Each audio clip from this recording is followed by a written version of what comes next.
this video, I'm going to share with you tips on how to live a frugal but a beautiful life. Basically, how to not spend that much money, especially if you are a stay-at-home housewife and your husband is the main provider, and you know, living with your means and all that.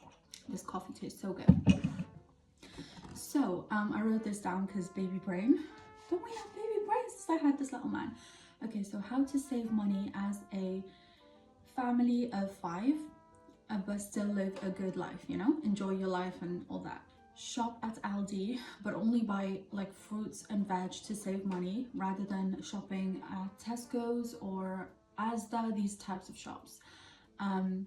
But look, also you can go to M&S, but look for reduced food items. Sometimes they're cheaper than Aldi and Tesco's. Yes, Marks and Spencer's is like for the elites, you know, people who have lots of money shop there all the time, or that's where they mainly do all their shop. You and I, we can't afford that lifestyle, because if I could I probably would, because I love M&S. The fact that they don't store caged eggs in M&S, it's just so cute. So yeah, I will plan accordingly. So that means I will not do a food shop every 3 days. So sometimes I will go to M&S and find reduced vegetables, chicken, stuff like that. So I will buy what's reduced and make a meal out of it that day or the next day. The other day I bought reduced chicken from M&S and it was literally £3, and it was, God, like 4 thick chicken thighs, and that is from M&S, guys, cheaper than Tesco's. So yeah, I will not buy meat from Aldi, Lidl, I don't know, I just don't trust their meat. I do like to have organic meat, so sometimes in Tesco's you can also find reduce organic meat like beef for that day. So just cook as you go along, maybe cook every 2 days rather than like planning for the full week. Sorry guys, I'm gonna keep checking because he's napping and I want to make sure you know that he's okay, he's alive. Buy secondhand clothes from charity shops. Okay, so this one is a really good one. I've literally had people compliment me like, oh my god, that's such a nice top, blah blah blah. I do buy from Shein as well sometimes, but I will go to charity shops in areas that are what you call like very expensive high-end areas, because what tends to happen is people locally will go to their charity shop, and sometimes you'll find like clothes from M&S which is 100% cotton, or clothes from Zara which is not the best material, but you know, you'll find like nice branded clothes. Obviously I would never buy Primark from charity shop. To be honest, Primark has gone down. Like their quality of clothes is just so awful. Like you're actually wasting your money, because something will be like £10, but the quality of it is done once it's gone in a washing machine. So yeah, that's another one. Buy secondhand clothes. You can always refurbish them and make them look newer than they actually are.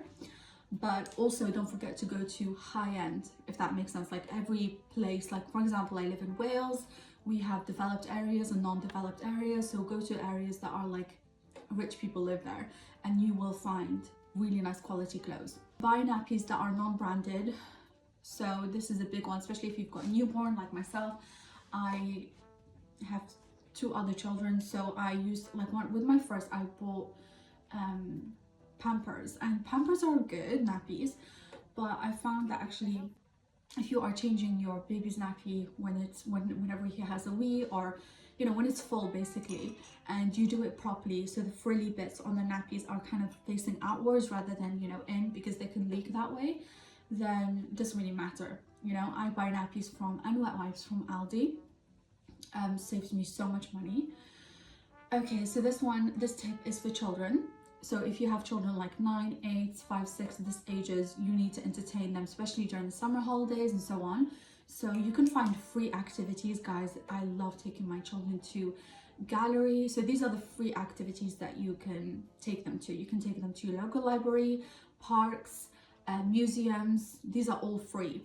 Galleries as well, although you can go online and check like the place, the gallery you want to go to, and check what they have on, like what sort of exhibitions. Maybe there is something you don't want your children to be exposed to, or you know, you can basically see what they're currently exhibiting. And at these galleries they will often have like coloring books and things to do for children. You can do picnics, that's free. Just prepare food at home, and you know, on a nice day, just take your children to the park. They can play, you can have a picnic. Nature walks, oh my god, I love the woods. We go as a family of 5.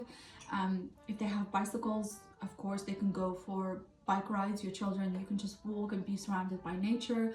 No pollution. Oh, chef's kiss. Outdoor board games like chess, we love to play chess, or like there's so many games that you can play outdoor. You don't just have to play in, you know, inside. So for doing things with your family on the weekends at home, things like obviously having movie nights, a dress up. Kids love that, especially if they have like their favorite characters. You can all dress up and just basically just have a good time together. Build a playhouse. You can do scavenger hunt at home or in your garden, and you can look up on Pinterest, or yeah, you can look up Pinterest for ideas. You can literally have everything done for you. You just print it and you do a scavenger hunt at home for the children. They love that, you know, basically like Easter hunt. We did that as well the Easter gone. It was so cute. Children love that. Let me show you guys. Still have it here. So all of these we found it on Pinterest. So we did like we bought them eggs, Easter eggs, and we just put it all around the house. So this one says, "This egg's well hidden. You might have passed it. It's hiding in the laundry." And you can print these things out for them, and just they love, you know, children love these types of activities. You can bake with your children. Very simple, but it actually requires a lot of preparation. You can do creative ideas for children, like make a movie together. So if you have a laptop and you know how to edit, you can teach your children how to do basic editing skills. You can write stories with each other, songs, poems. All these things will literally take like up to 3 hours. So you've, you know, entertained your children for, without giving them screen time or anything like that. Yeah, because a lot of people forget that if you, you know, limit your child's screen time, you become the screen time for them. So you do have to incorporate them in your day. What else? Create a scrapbook using cardboard. I have Amazon deliveries sometimes, and there's always like cardboard lying around the house. So the little girl, we print stuff for her and then we attach it to the cardboard, and she just loves that. If you wanted to spend money and take your children out to do some activities, or you know, play park or those like theme parks, and you don't want to pay full price, the app called Voucher is fantastic because you'll get a reduced price. So something that would have cost you like £100 from Voucher, the app, you can pay like even £50, you know, so half the price. So looking at Voucher and kind of organizing your summer based on what's available and what's on sale.